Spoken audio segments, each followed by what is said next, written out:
now we move on to the absurdity of the conservatives complaining about the Khalid Sheikh Mohammed and other terrorist trials here in America.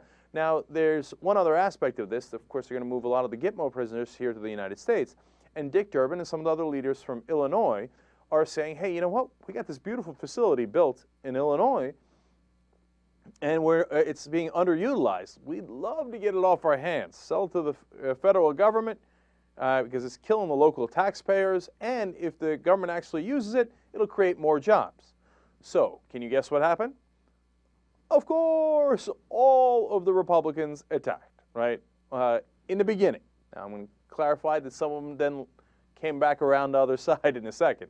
But the first initial wave was Republicans, conservatives all saying, I can't believe this. How can they bring these people to the United States of America?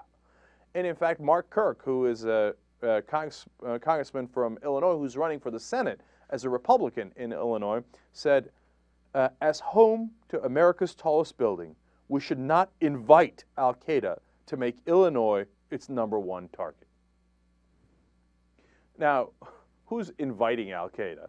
And why would Illinois be their #1 target? We have convicted terrorists that did the World Trade Center bombing, among other bombings, sitting in a maximum security prison in Colorado, and Colorado's never been an al-Qaeda target. It's absurd. It's just totally made up, and it's meant to fearmonger, scaremonger, etc., right? But look at this. Today, a positive development. Some Republicans and conservatives saying, enough with this nonsense. This is crazy talk, right? We have a constitutional system, and in that system, we try people, and we believe in the American justice system.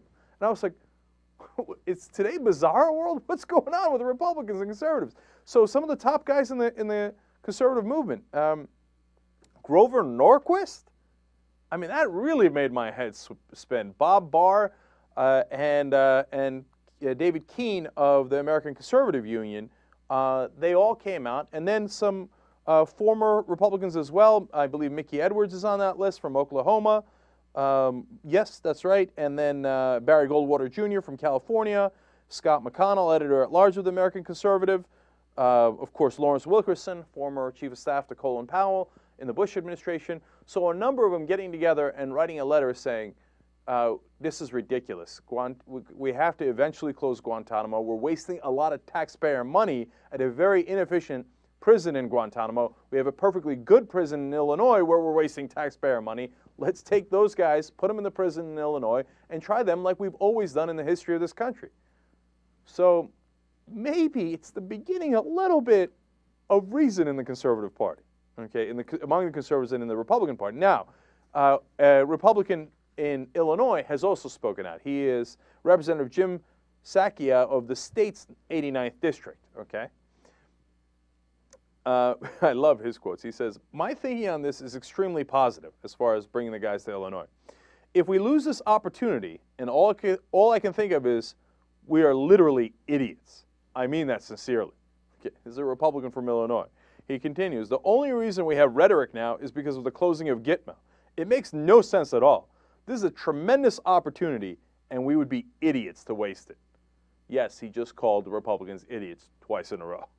And he's like, look, I know David Kirk's running for the Senate, and he's trying to make hay out of this, but this is madness. Do you know how many jobs it would create around here? And do you know how long we've been paying taxes on this facility that is so underutilized? And he's like, we need it. And what are they going to do? I mean, the guy was like speaking my language. He's like, what are they going to do? Come out and join our barbecues? He's like, they're in a prison. We built the prison. It works. They're not going to get out of the prison. And then my favorite quote from him. I saw Mark Kirk making some comment about potentially a terrorist attack in Chicago. For Christ's sakes, Chicago is 150 miles from Thompson. I'm very upset about his rhetoric. I understand people wanting to take a stand, but before you take a stand, get the facts. That's awesome. He's like, come on, man, it's 150 miles from Chicago. What are you talking about? World's tallest building and such. Okay, so I mean, it is an interesting and exciting day here when, for the first time in a long time, we have a little bit of a peek into Republicans who might be reasonable, who might say things that are not crazy. Okay. All right. So all of a sudden, I'm on Jim Sackia's side, at least on this one.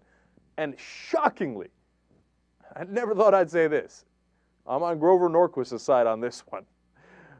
Watch a live show 24/7 at theyoungturks.com.